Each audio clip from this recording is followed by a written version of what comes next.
Oh, baby, it's a Hat Chat podcast, episode 195. That's exactly right.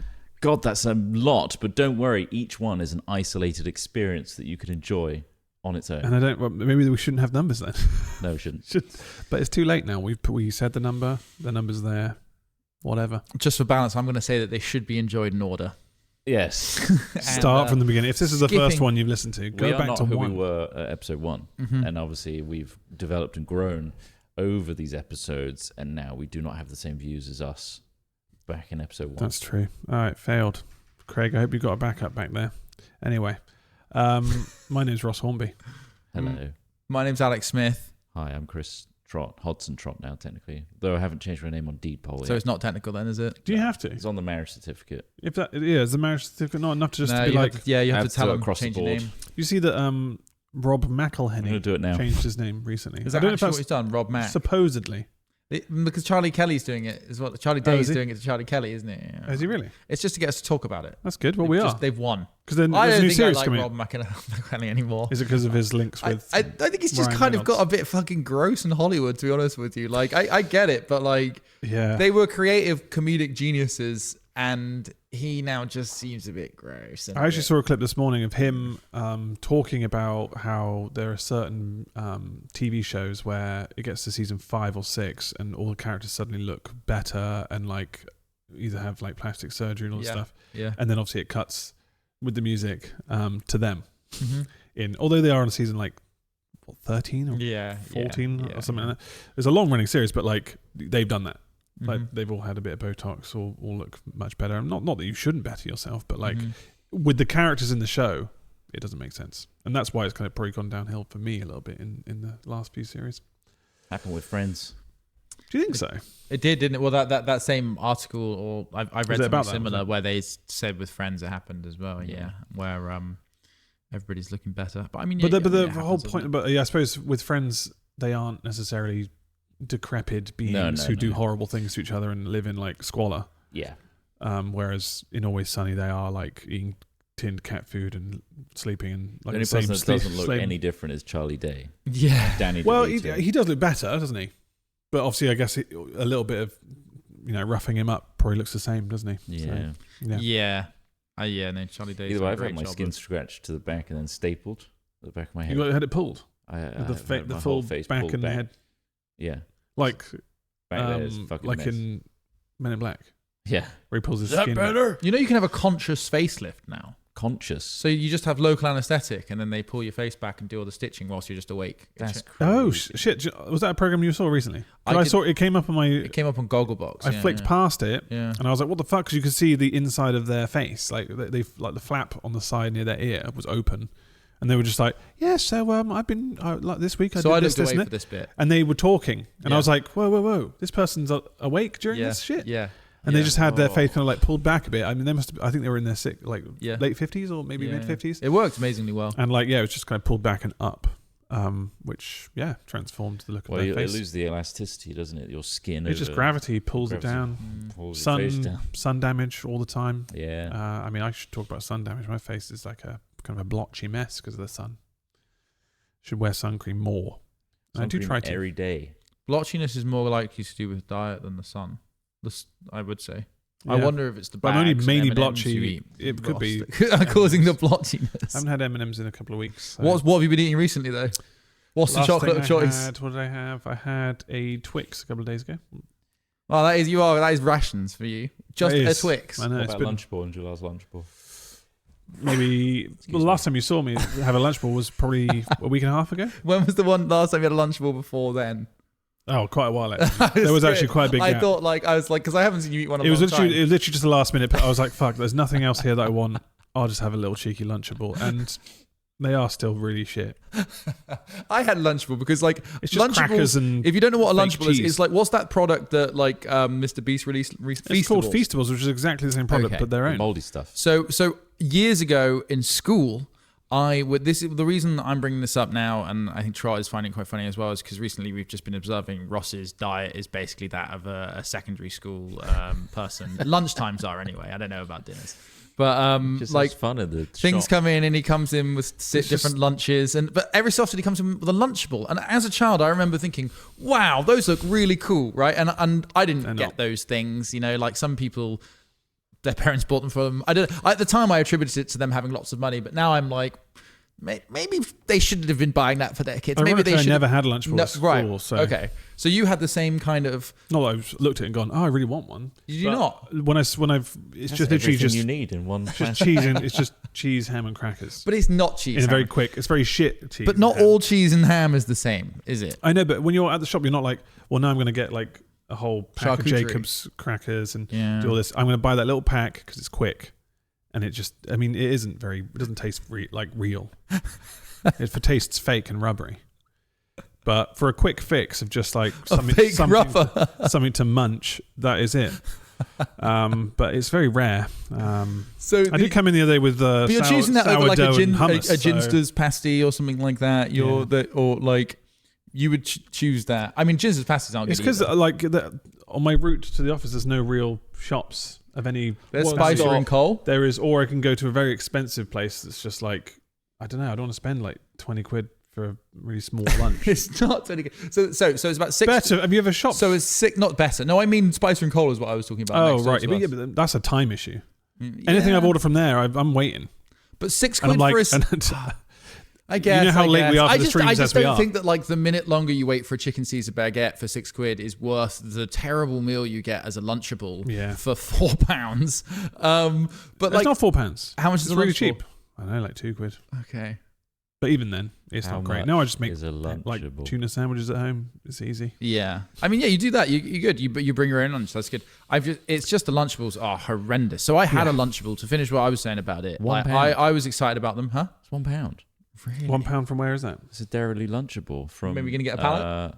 No, they'll last for years. From Sainsbury's is £1. It's a quid. Iceland is £1.60. God damn it. Well, anyway, I tried it and I could not believe £1.53. How bad that tasted. Yeah. Like because you at least expect like a McDonald's cheese, like McDonald's has worked out how to make mass-produced salt cream tasting slices that aren't cheese. But when you eat it, you're like, this is delicious. Why can't they just do that? Why does the cheese just taste shit and bad, and not like bad and good? I don't know. That's I'm gonna listener. If you're thinking about that, If it's gonna be shit, it's better be tasty. Exactly. If you're gonna be bad, then you better be tough. It's the convenience issue, and I think that's probably the same with a lot of people's dietary choices. Is convenience. That's why. Do I want to spend 2 or so hours making a lavish meal this evening, or do I want to just press a button on my phone and it arrives? Banging jacket potato last night. Right. Okay. Why does it make you squint your eyes so much? Banging. Trying to recall it in clarity. How do you make your jacket potato? Well, it was made for me, which was the best bit. Well, that's okay. And it was firstly microwaved to cook through, and then put in an air fryer to get crispy, and then put in an oven. All right. The oven as well? Yeah. Does the air fryer not do it? Fluffy. Oh, actually, right. No, I don't know why you would do both. Setting on the air fryer. Oh, okay. So it switched modes. I was going to say, it's like the bake the center. Melted some lovely cheese that we got from Waitrose. What kind of cheese was it? Cheddar, and red Leicester mixed together, grated together. Love some red Leicester. Pre-grated cheese. And then some tuna. Love a red Leicester. With some sweet corn. Just a Wait, was it pre-grated? No. I was going to say, because pre-grated has like a powdery texture to it. It's an anti-caking agent. So it stops sticking it together as well. But I'm not a fan of that personally. But I do love some red Leicester. Yeah. There's something about it. It's just it was amazing. It's very mild. Very mild cheese. I had some chicken that I cooked 2 days ago with some mustard. What, just chicken and chicken mustard? And mustard. I thought about this. I'm like, I better talk about what I had yesterday. And I was like, oh. Chicken and mustard. Have a very good That's time. exactly what that looked like, Craig. But it's one of those things where there is a risk-reward element to cooking something more detailed or more time spent on it. I made steaks a couple of days ago, and the steaks were okay, right? But I was also trying to juggle doing like kind of proper chips, like home-cut chips that I made myself, whilst then making a red wine jus, which I got wrong slightly. It was just not the right consistency. And then once you've done all that effort, and then you kind of eat it, and you're like, God, that wasn't that great. You didn't feel just demoralized, and then that's why you're then like, well, get me. Yeah, then you hear the pack of a Lunchables open and go, well, we should have had this. And so I'm just like, yeah, it's disheartening sometimes when you're a shit at cooking. You just got to keep practicing. Yeah, I know. But it's also when you have nailed it in the past, you're like, yeah, well, I got this red wine jus perfect last time. But this time, it's because I timed everything off, or like I did the timing wrong, and then I chucked on some fucking tender stem broccoli a bit too late, so then the steak was a little bit cooler than it should have been. And then atmospheric. And you're like, fuck me. Your wine jus, it's quite an easy thing to do. A bulk of it. And then store it. But the whole point is like you get the steaks in there first, and then that gives the pan the flavour. Yes. And that also adds to it. So then it's kind of like difficult to. I mean, you could just get a load you could get a load of steaks and just use them for the flavour, and then store it later. I mean, I made enough for that serving, but yeah, it's one of those things where you just kind of fuck up sometimes, and it feels shit. Did you know you could eat the packaging of Lunchables once you're done? You may as well. I mean, you probably could, yeah. About the same. I don't know where the cheese ends and the plastic packaging begins. I don't know what Lunchables you got there. That cheese looks a bit more exotic than the actual cheese you get. The cheese you get is pale. The cheese you actually get is so pale. I mean, it's Dairy Lee cheese. So it's just like the palest cheese. And I never liked Dairy Lee growing up. I kind of did. No, neither did I kind of forced myself to get into it because Baby Bell was better than Dairy Lee, right? I don't know. I was more into Dairy Lee at the time. Really? But what, the soft Dairy Lee triangles? Yeah. How would you eat it? On a cracker? I would just smear it on something. Gum it in. Gum it. You'd eat. See, on a cracker it was okay, but like just like you eating just a soft peel cheese. it open, then just slap it. You could never get the whole thing as well because it all got stuck in the foil. Yeah. Nightmare. God, look at that Lunchable. That's a stackable, isn't it? What's the difference between a stackable and a Lunchable? They just started adding different things into them. There was stackables, which were something else. An offshoot, if you will. Turkey and American crackers. They don't even say cheese. It honestly wouldn't be much to just literally buy a block of cheese and ham and. Well, I had the other problem in secondary school. My dad would very hurriedly make sandwiches for me, but he'd cut cheddar off of a block in way too thicker chunks. Oh, so you'd have just. And there'd be no butter on the bread, so it would just be like a chunk of cheese and then like a teaspoon of pickle, which is nice, but at like 2 p.m. in the afternoon, a chunk of cheese that big has been sweating like a bastard in my bag. Oh yeah, or in the lunchbox when we get out a sweaty sandwich, it's all moist. Especially if they put salad in it. I feel bad because they're trying to put green in it and green in you, but you're like, man, like 4 or 5 hours in, that salad is so great. Did anyone ever steal out of your lunchbox? No, somebody broke my really nice lunchbox once. And honestly, it's a formative memory for me. Really? Yeah. Annoyingly, I really did. I felt really bad because my dad had brought me back this really fancy lunchbox from London where I used to work, and I just feel like I'm in therapy now. And there was this kid that grabbed my lunchbox who I kind of knew, but he was like fucking around, and I was just like, "Give me that fucking thing back!" And then he ran, and then he threw it. And then as it flew through the air, it hit the ground, and then the hinge just exploded. Oh, my Captain Scarlet lunchbox. Yeah, but it was literally one of those, like, it was a cooler lunchbox. The brand still exists. It might even be a Yeti. Wait. It was slid on the top. I think I know the one. Really? Yeah, but it broke, and it compromised the whole, like, cooling of the thing. And so, like, my nice, cool lunch no longer worked because this little cunt of a kid didn't realize what he did. And it wasn't his fault. He was, 11 years old, but motherfucker. I never forgave him. Oh, really? Why would you? Wow. But you still need to not keep bringing this up in therapy every week. Well, he's told me to stop talking to him about it, so that's why I'm here. What should I do? Bursts into tears as he enters. Is it the lunchbox? It's in the lunchbox. I can't forgive him. Look, it stopped working. The functionality was ruined. It was so much better than the Action Man lunchbox I had before that. It was little more than a plastic suitcase. See, somebody would steal like everyone's lunches from their lunchboxes and eat them. Yeah. And obviously at the time you were furious, but now you look at it and you go, "Oh man, someone must have been really hungry." Yeah, there was obviously an issue there, and I think that's they weren't being fed. It's sad. Yeah, it's God damn, sad situation. So man, if you want some of these cheese sandwiches, you're welcome to them. They're like they're sweaty and thick. Oh, have you ever tried to chomp your way through room temperature cheddar? Yeah, I tuna a lot. And that when that's sitting from I guess 7:30 in the morning it's been made, and you're having lunch kind of like what time was lunch normally, like 11:30? Yeah, it was usually around that 12, 1 o'clock, wasn't it? Yeah, just been sat in a corridor. I have. And I don't think you'd ever do that now. You wouldn't just go, "Well, I'll make this tuna now," and then go back to it in a few hours. You won't. You won't do that. I remember having some real basic sandwiches, like jam sandwiches. Nice. Jam, I've had a jam sandwich before. Oh. A ketchup sandwich I've never enjoyed. Never did the ketchup I've tried it sandwich. before. Just butter sometimes. Okay. There's an element to like thinking about it now, just like making loads of other. Was there also a nice in the morning? thick slather of self-deprecation in that sandwich? But jam sandwiches I had frequently. I will say they were great. Like a little dessert. They're so good. It was a dessert. Yeah, it was great. I mean, I had it rarely, but it's pretty good. I mean, I have a newfound respect for my mum for making all that Every stuff day. in the morning, because obviously I got two brothers as well, and they were having their sandwiches made for them.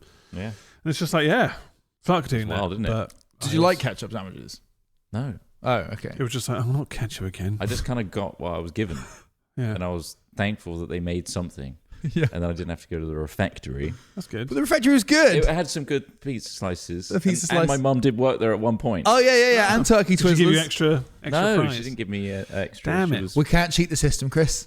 For God's sake, man, we should. I lose my job. The one time that we should do this, just chuck a turkey twizzler in my blazer pocket. Please. The Just a the pizza whole slice. annoying thing about the lunch system was that everyone was on lunch at the same time, so you then just stood in a queue for 30 to 40 minutes.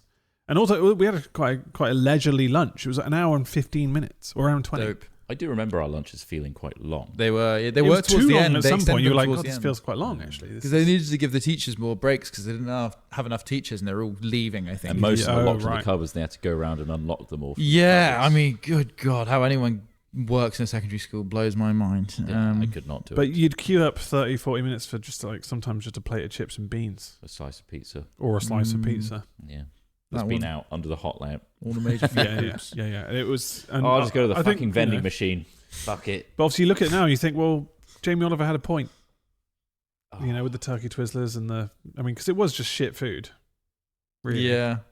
I think the contention with Jamie Oliver, though, was that he was telling them to eat high quality food that And needs it's too to be- expensive. That's too expensive. Yeah. That was the problem. And also, yes, Yeah. required all these kind of workers to make preparation. so much yeah, more. exactly. The wages. Again, going back to the effort, risk reward. Just a bunch of kids, just give them chips. And also, I can just now, as an adult with an ego, a fragile one, and a lot of sort of insecurity. If people try to tell you how to do things that you've had to like sit through the shit of for years, so I'm putting myself in the position of the people that worked in the kitchens that Jamie Oliver came into in schools. Oh yeah. Where he's like, well, why doing that then? And it's like, well, yeah. It's like, well, I wasn't The reality fucking was like trained. for like a year and a half we couldn't feed enough people, so one of us just had to do deep fry stuff, and it's like, oh yeah, here you go, bish bash bosh. This is how you cook. This is how you cook some chicken. There you go. Isn't that nice? And they're like, well, yeah, it is nice. Yeah, but are you going to be here all the time? Or You get that vibe from watching this was years ago when that program was on, but you get the vibe where they were just kind of like, God, this is actually a lot of prep. Although he would teach them how to do kind of prep it all and just store it and stuff. Yeah, But it is so many more extra steps that you can see I think why it's- they were just a bit more frustrated with the idea of it. He attacked the issue from the wrong end, yes. for sure. Like going to the workers and telling them to do more work. He did. I rather think he than did making do healthy campaigns. food. Yeah. He made Cheaper. campaigns Yeah. at the government as well. He Right. did do the whole kind Okay. of the All whole. right, fucking the whole, apologist. Well, no, I remember the show. I remember what he did. What he did because That's fair. there was the whole we'll take this to Parliament and we'll kind of make Yeah, sure that good. there's Yeah. free school dinners and stuff, and it's all kind of quite coming from a good place. But yeah, at the same time, if a professional chef comes in and goes, well, you've been obviously chopping it wrong, your fingers are in the way, and it's like, oh fucking, I'm not professionally trained. I've been using scissors. The only I'm just one of the kids' use- mums. That's yeah, that's I'm half that the time kid's the mum. qualification Look at is my kid goes here. You see that one over there on a ketchup sandwich and not enjoying it? That's my kid. Yeah, he's moaning. He hates it. But you would have loved for Jamie Oliver to make you a bang up ketchup sandwich. I thought that it would have been hilarious. By the end of this episode, I would have changed my name by deed poll, but You're I had trying to to see send if a you- letter. Yeah, I can't imagine it's shit. just a quick form. Otherwise, everyone The would change their Gazette name needs to every know. 5 Are seconds. you trying to create a narrative arc of the podcast? I through thought I would have my name change? changed, but no, I have to. And it's not fully- exciting either. It's not you're not changing it to anything like No, it's already, crazy. No, I'm just adding an extra. You're just I'm changing adding it to your my- legally married name. Like that's normal. We double-barreled our surname, so we just shoved them together with a hyphen. Yeah, Yeah. shove them in. It's good because that way you've got a bullet for each of you. That's true. A bullet. Double barreled. Yeah, true. Double barrel usually fires at the same time, but No, it doesn't. No, you can. There's the double click system. They never fire at the same you time. guys know your guns. Yeah. It's just a Sorry. shotgun. Sorry. But anyway, I was trying to make a joke about double barreled. It's an odd turn of phrase, double barreled, isn't it? Like, Like, why does it come from guns? Is it come from? I don't even know if it does. It sounds like it does, but I'm presuming it. The term... Well, there's 2 barrels. It's a double barrel. But like, and then when you put 2 names together, it's double. I guess it is coming from that. What dual name? A double barrel, 2 names. It is literally from. As one. The etymology of it is from. And that is the main way. And also, then there's shotgun it. wedding. Well, why is wedding so related to guns? I guess that's the real question. Mm-hmm. Like, what in history happened? Do you know why people would have shotgun weddings? Because they were putting guns to their head. No. Do you know why a shotgun wedding would happen? If the bride was pregnant and they were unmarried, so the father would then get a shotgun and make the guy go and marry his daughter. So it's like forced by gun. Because you don't want a bastard. You'll have your daughter marry anyone instead of having an unmarried child. This is a fact, though. This is definitely a fact. Are we getting this from a fact checker, Chris Trott? What, shotgun Chris weddings? Hodson Trott. The word barrel possibly refers to the barrel of a shotgun. This is on Wikipedia. Yeah. Okay. So it's literally double-barreled comes from a shotgun because it resembles... Double barrel. Odd that's become the main way to describe people having the very common convention of a double surname, isn't it? Apparently, there is one theory here that it comes from the 1700s where every family had a barrel, and when 2 families came together... Double barrel! Double barrel! Oh, we can fit so much more things in these double barrels. But I'm not sure that's accurate. I'd like to think that was the way they did it. The merging of the barrels is happening. It's the merging of 2 barrels. Now they'll be able to store twice as many apples. Fucking hell. Should we mix them both together? 2 apples! And that's how we get the saying, 2 apples. That's not a saying. It feels nuts, isn't it? It feels like somebody in Crew Kern's come up with all of the ways we use language. Yeah. So in a way that they could have. Yeah, it certainly evolves over time, doesn't it? One of my family names is Hooper. It's literally just 600 years of hoopers in Crew Kern. And you know what a hooper does? They just make the hoops that go around barrels. Yeah. That was what they did. We did that for hundreds and hundreds of years. Right, I'm a hooper. What does that mean? What does a horn Alex do? Hooper. Okay, I just make hoops. You want a hoop or something? Can't do any other shape. Just hoops. Yeah, we know the circumference of a barrel. Yeah. Well, I'm trying to figure out what a Hornby does. What's a Hornby?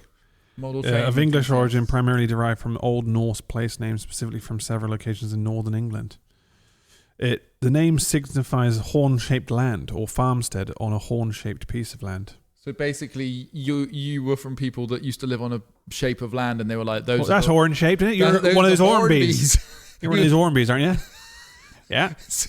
Yeah. That's how I identify myself. That's how you'll know me. Lineage. That's how you'll know me. We live by the on shape this of my land, not by my job. The shape of my land. It's all horn-shaped. The most remarkable thing about me is the ground I'm standing on. That's my contribution. The thing I'm stood on.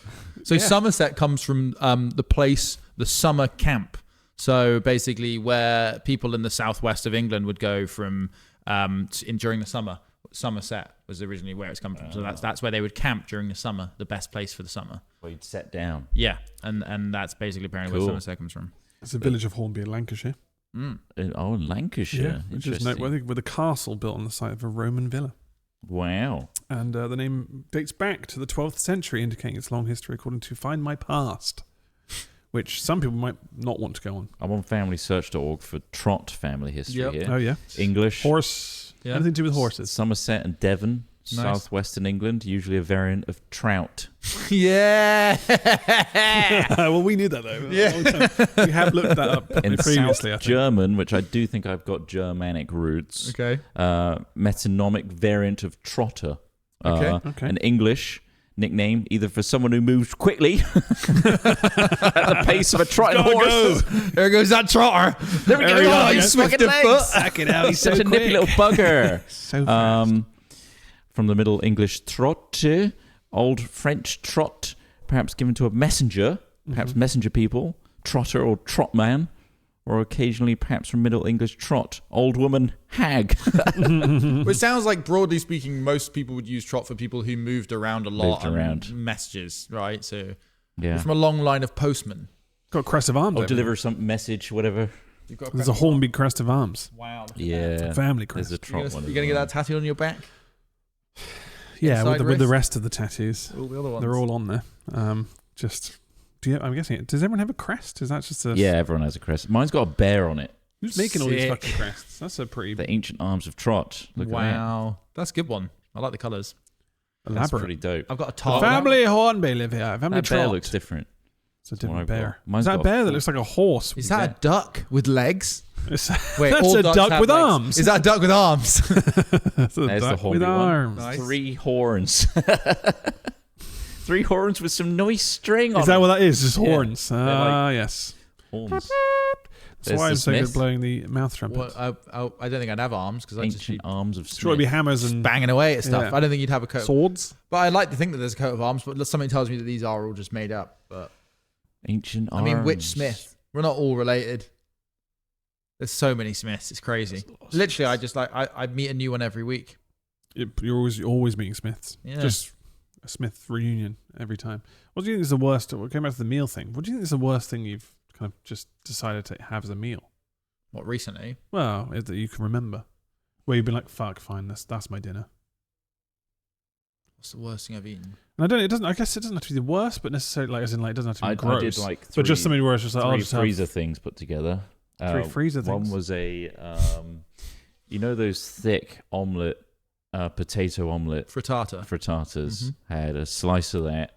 Or tortillas. Yeah. Some gyozo. It was just all yellow, and something else and some ketchup. Oh yeah, frozen gyozo. Yeah, gyoza. Sorry, gyoza. Yeah, that's and how was that? No, not good. Not good. I mean, it was fine. The ketchup kind of blended. I'm trying to think back to uni, like, because I think I probably ate some grim things at uni. Just, again, like frozen foods and like eat like a king. Where'd you get the money? Did you have a job at uni? I did, yeah. What did you do? Peddle drugs? No, I worked. Don't giggle. He giggled. That's I worked true. in a Londis, where I sold people paraphernalia to take drugs. A Londis. I was in a Londis. No, the reason I ate like a king is I would do things like, occasionally they put like prawns on like half price, so you can get like a whole bag of prawns for like £2.50. You get the back end deals in Londis? Well, not in the Londis. No, we didn't do prawns. I wouldn't buy prawns from Londis. Tesco. Prawns. And then just buy bags of prawns, king prawns. And then I would do like Thai curries. I'd always make them way too rich. So I'd have like peanut butter in there as well and things like that. And it'd be a super calorific dinner. But yeah, I'd do like, to be honest, no, I've not really. I think it's because I prioritize spending money on food. I think that's why I've definitely had horrible, ration packs and things like that. Like, oh, fucking hell, yeah. I had a Lithuanian ration pack halfway up a hill a couple of years ago. And it was just called it was in Lithuanian. And it just said something like meatballs with grain. Just meat. Oh, nice. And it didn't even tell you what the meat was. It was dog food. Really bad. That one was hard. And then the next day I could smell it constantly, like burping and a really metallic corned beef taste mixed with... I love corned beef. Do you actually like corned beef? Because I was about to say that's one of the worst things I've had. Yeah. Well, maybe spam. I guess it's similar. I could eat blocks of corned beef. I used to have corned beef sandwiches as well. Just slices of corned beef. It's good for when you're on the move, walking across Northern Europe. Yeah. I went to Bolton not long ago, and they offered me something called tatty hash. Tatty hash, which is potatoes, corned beef fried, corned beef hash, and a bit of gravy. That sounds great. Kind of mixed in. And honestly, it wasn't bad. The corned beef was a bit questionable. It wasn't bad. Wouldn't make it again. There's beef that's just got loads of corn in it, all mixed together. But corned beef, corned beef hash, probably. Not a fan. I'd rather spam. But you'd rather spam. And even then, I wouldn't have it now. I think I'd rather corned beef than spam. Ugh. Spam's just got a bad name as well. Spam is special ham. I don't know what the spur for it is. It is literally just canned meat products all just squished in together. It's cured. Corned beef makes me think of like a very grainy beef pate. To be honest with you, is how I treat it. Yeah. It tastes more like pate, and it has a very grainy, corny flavor to it.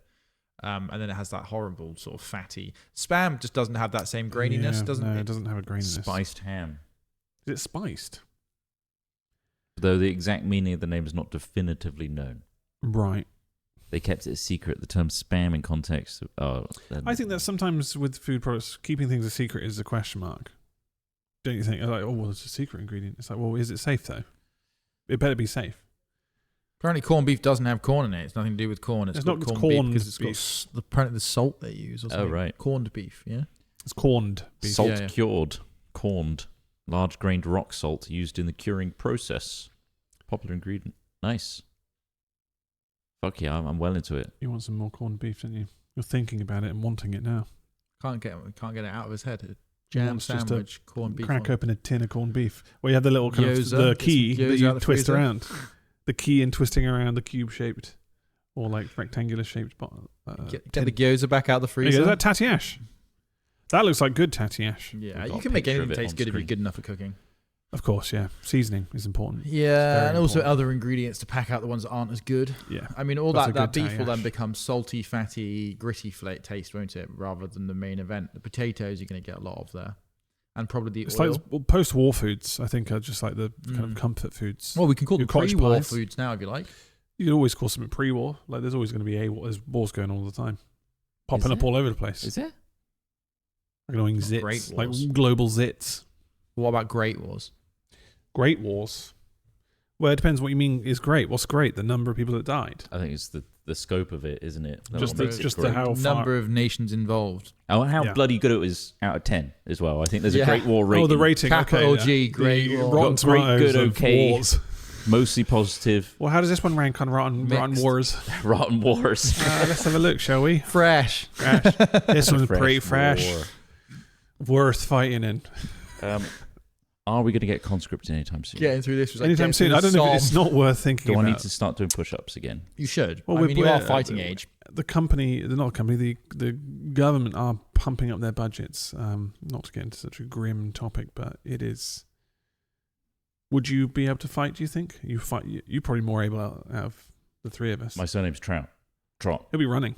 He's a trotter. Let him run. Try and fucking give him the lightest weapon and let him run into there. I think I'd break down too quickly, is my concern. I think I'd be all right for a bit, but then I'd get knocked a few times, or something physical, or I'd get ill, and then I'd just become useless.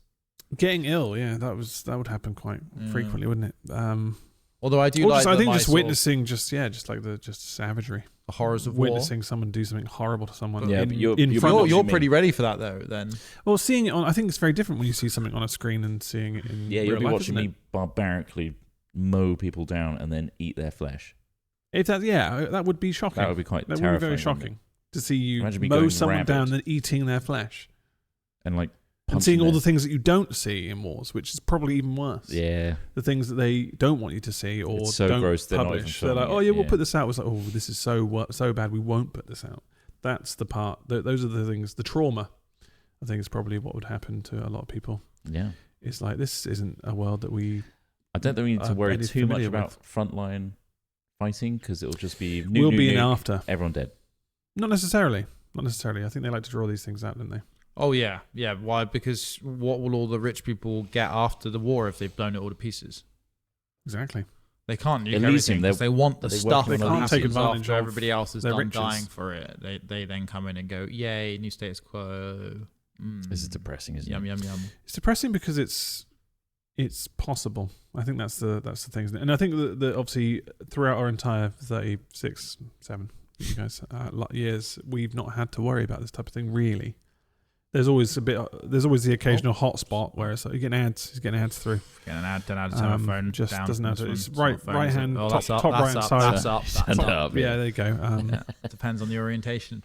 We haven't had to worry about this for most of our life, so like it feels very much like something you see, and because of popular media, we are exposed to, trained to the idea that it's all a fantasy and make believe, and all the video games we play, you just respawn and all that kind of stuff. And we watch films where it's just like, well, that's never going to happen to us. We're a civilized nation.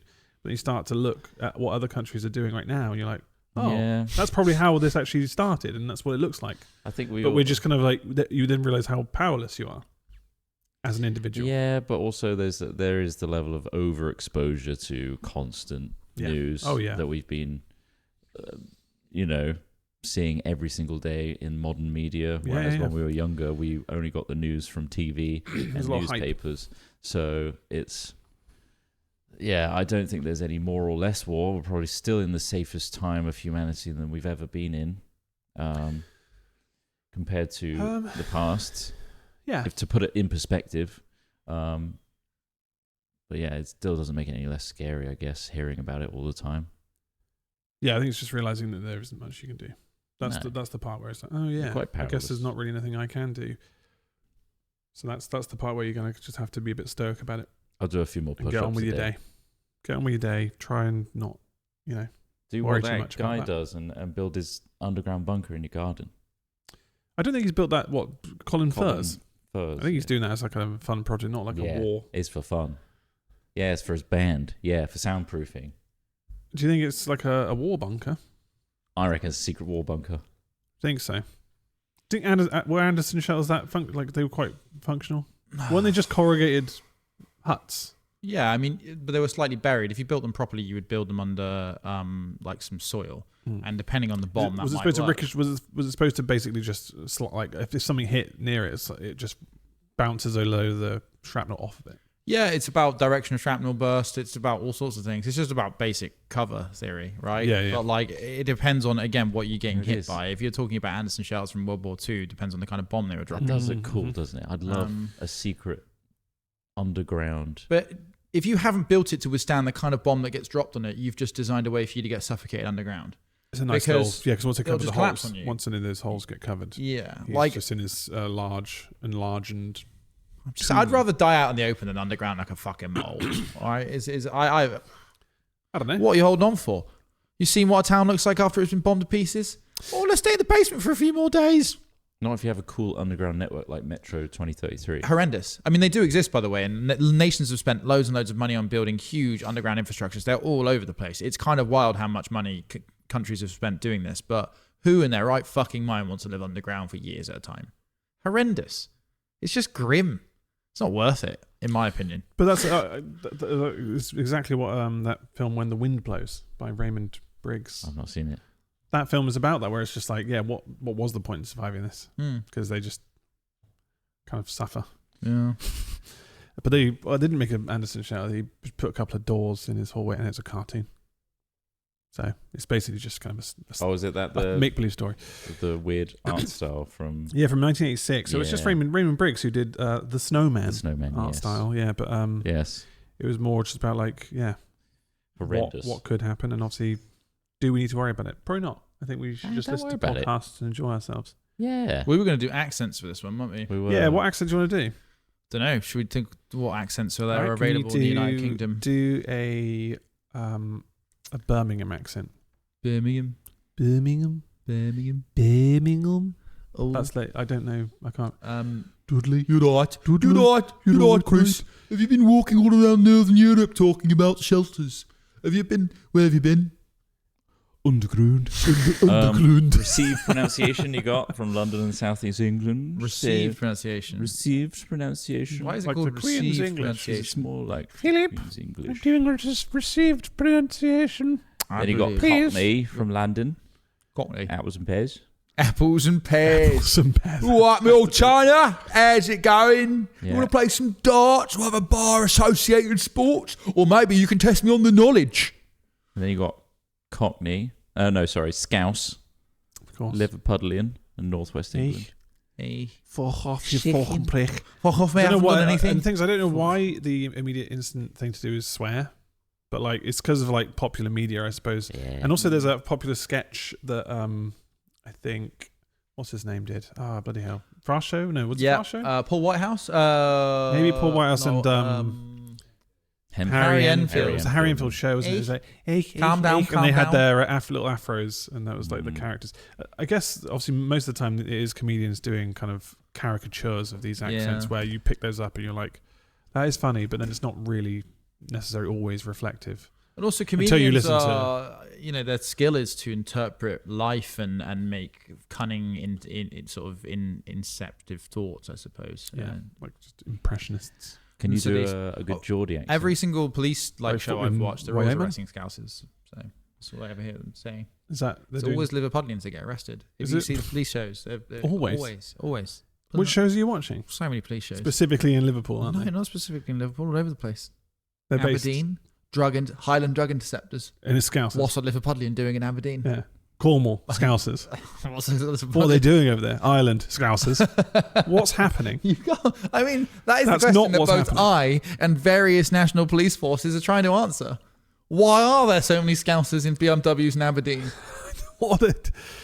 That's not what's happening. Never mind that Aberdeen's one of the main drug import areas of the entire country. Aberdeen? Is it? Is it really? Yeah. Aberdeen doesn't seem like the right place for that. Well, I'm making some tenuous links there. Hey, have a look. Aberdeen drug imports. No, but you're linking that with... And for some reason, Scousers are there. Scouse. Why are they there? I'm not linking them. I'm just telling you that both those things are true. Make up your own minds. So make up your own research. I'm not laying it on thick or biased in in any way. Do your own research. All I'm saying is a lot of cans of Coke and chicken is getting eaten in Aberdeen. Chicken and Coke. Coke and a chicken. They don't all sound like that. I think it's a scale, isn't it? Like most accents. And regional accents then have their own specific bespoke ones depending on where you are, like Bristol's. Yeah, but we don't have South Bristolian. accent. Southern. Do we have we don't have bumpkin? Oh, accent. the Bristol accent is strong though, isn't it? Bristolian, yeah. When you hear someone like proper talking near you, you're like, Somerset, you're right, but with mate. a Yeah, twang. well, yeah, what you up to? Well, not much then. So the Bristol accent is like Somerset, It's like West but Country. it's even dumber. So it's like if you take like the Well, why is it rural, dumb? Why are you saying it's dumb? Well, I'll tell you if you listen. All right, you're not listening. All right, you're gonna listen now.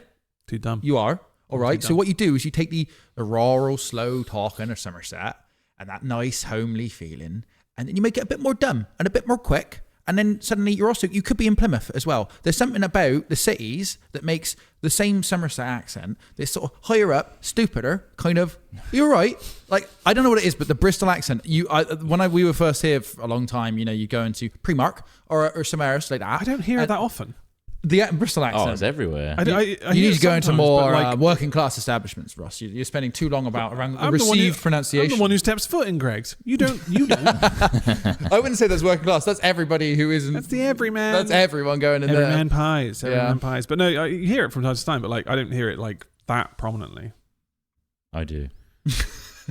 Even the homeless people I come across, and I come across many. Hello there, sir. Oh, hello, Spare a Mr. Ross. tuppence. Oh, good evening. I appear to have fallen upon hard times. Perhaps you could get me a coffee. One always asks me for a coffee now, and it's just expensive. that's It's getting fine. expensive because I can't say no. You got your machine. Why don't you bring one out, Bristol? I have started bringing him teas. Okay, well that's very nice of you. Just because I just don't want him to. It's almost £4 for a coffee. It's I bankrupting me. can't afford. You're gonna bankrupt I hate to stand there and tell a homeless man that I'm not doing well enough to spend all this money on coffee, but I'll make you a tea. That'll cost me 20p. That's boiling a kettle, putting a tea bag in. Eventually, it's going to be like just the cup you had a tea from that you're having to hit with hot water with. Here you go, mate. Leftover tea gravy. Bit of tea. Want to lick the bowl? What? Is that where you're going with it? I've had a tea. I know Can't afford to give you one, but do you want to lick the cup? anything. So Good God. An experiment in depravity. What started in charity will end in depravity, Ross. well, I don't know where the line is. When do I start? Well, that's what I'm saying. When I've had to start going a different route. It's when they start asking for It's just 'cause I frappes or you put some Quad caramel sugar syrup in it. and Well, no, double he does. espresso. There are more detailed requests, and it's starting to get a Really? bit come on, man. I'll do it, but I'm also late. This is costing time. I got. Ross, would you also mind awfully pay my rent this month? Would you also Ross, just pop some? I money? love being your project, Ross. But But he asked me for a phone at one point. He said, "I don't suppose you got a spare phone kicking around. Mine's dead." I was like, "You've got a phone?" I was like, "Okay, well, I can ask some friends." But then you're not gonna go, "Nah, fuck off, mate." Even though some people do. I can't do that to somebody sitting on the ground. what is it? Yeah. Little drop kick suits me. Anyway, thanks A for drop listening. kick suits. What for the hell. phone your spare phone? No, if they ask anything. But I don't know. I don't know where the line is. For Well, that. So you're I'll just keep doing on a keeping nice them job. cup of tea, but it's just I just can't say I'm a people pleaser. Giving them the food is I think that's what I do as well. It's like if Some they of them ask- reject food, yeah. and then you're like, okay. Some people reject food. Some of the people, Some of them. some of the homeless people You I've guys come are across. terrible. Some of the homeless I people I've didn't come say across, that. I did. You said them. You both because them. we were talking about homeless. Did I say then? If I just said people, you don't know who I'm talking about. The homeless people I've come across have rejected some of the food So I've in the given. They're like, context oh, of what not we're talking tuna. about, I think that's fine. I think Not- you're both treading not on a very, very tuna thin, sandwich. thin lines. Well, at least we're giving them stuff. We should say more controversial stuff. You want me to? I'm not fencing. The reason we haven't grown on any of these platforms is we aren't saying horrible shit. That's the only way to grow on any of these platforms. Yeah. I've been doing a pretty good job over the years. And it's not hard enough. I've said some pretty horrible No, shit. you need to say I've called for horrible the death shit. of a lot of people. No, you need to be saying horrible, heinous shit because otherwise no one's gonna hear about us. Well, here's some heinous shit. That same person is probably now manipulating and using you and will take from you until you eventually say no.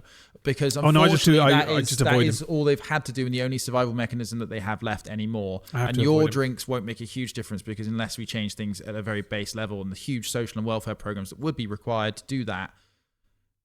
Am I too empathetic? Or you might as well chuck the phone in the fucking river. I didn't give him a phone. I'll point it out. I didn't give him a phone. No, I know you didn't. But I mean, But I think at a very base level, it's nice that you're giving a person a drink who wants a drink and food that wants a food. That's lovely. So well done. But I have a line because it is quite £4 of coffee is a bit silly. Yeah, come on, mate. Cause he lives and all that. Come on, man. Oh. Yeah, wow. Can I have a drink? Exactly, that's the line. Ross, can I have a cup of tea? It's Can you bring me coffee? The only reason it's like this is because you look at your own privilege and you're like, well, I could afford that from time to time. Obviously, not every fucking day. Yeah, that gets pricey. And this person isn't as well off. So what's a cup of tea? You just tell him, sorry, mate. We don't do Minecraft videos anymore, so the revenue's not as strong. Yeah, sorry, mate. Sorry, mate. The views just aren't what they used to be. I'm not going to be able to do the 2 And even then, we actually weren't paid that as well because of that. It was just, the views. That was YouTube though. That was what's it called? Adpocalypse, yeah. Even then, half our stuff's monetized now anyway. Because we keep fucking swearing. And that's why we value our Patreon and our members for allowing Hat Chat to continue. Patreon is very... And to maintain Ross's decadent life that allows the spoils to seep over the edge and into the hands of those less fortunate. Yes. Yeah. Them. I won't invite him into my home though. I won't invite him to my home. I don't know what... I don't know where that's leading. Well, I've got a sofa, I suppose. You got a dog I could have. Well, fucking hell. What do you mean have? Don't take my dog. Well, yeah, it'd be better for the... You get another one, couldn't you? Mate, why did you buy such an expensive dog? Can I eat your dog? I want to eat your dog. Well, You've wasted so much resources on that dog. I suppose... Maybe. I mean... A certain level, I am privileged to have a dog. You're too privileged. It's the flat, the car, or the dog. I'm eating one of them. Fucking hell. Eat the flat. Eat the flat, then. eat some so materials. much. This stuff's like, it's Grenfell for my guts. Eating that. Grenfell for my guts. This flat is made of all sorts of unedible things. I would have far preferred to have eaten the dog. Concrete's difficult, isn't it? You put 2 sugars on the flat, please, mate. That's the money trick. If you want to get a nice calorific boost out of a cup of tea, fucking 4 sugars.